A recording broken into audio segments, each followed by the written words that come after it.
তবে কি আর কোনোদিন মোটা হবে না বিথির হাজবেন্ড রাদ আলম?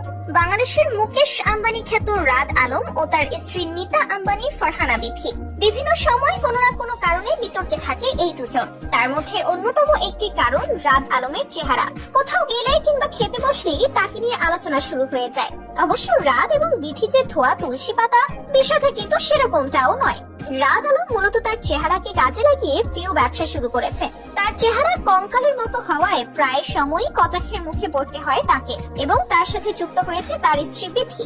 দুজনেই কন্টেন্ট ক্রিয়েটর, অথচ তাদের ভিডিওর কোনো আগা মাথা গোড়া কিছুই বোঝা যায় না। তাদের কাজ একটাই, বিভিন্ন টিকটকারদের পেছনে ফেলে তারা এগিয়ে যাবে এবং কিছুদিন পর পর ওর সাথে ঝগড়া লাগিয়ে ক্যামেরার সামনে এসে ন্যাকা কান্না করবে।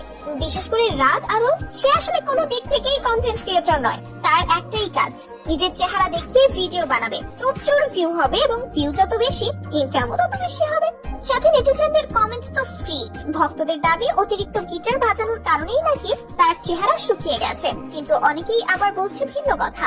শারীরিক কোনো সমস্যার কারণেই হয়তো তার চেহারা এরকম হয়েছে।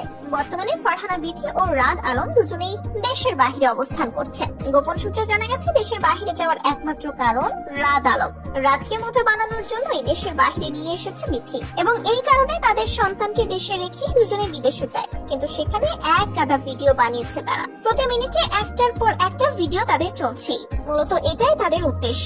তো ভিউয়ার্স, আপনাদের কাছে কি মনে হয়, রাদ আলমের চেহারা কি কোনোদিন ভালো হবে না, নাকি ভিউ পাওয়ার আশায় সে ইচ্ছে করেই এমন চেহারা বানিয়েছে? অবশ্যই জানাবেন ভিডিওর কমেন্ট বক্স।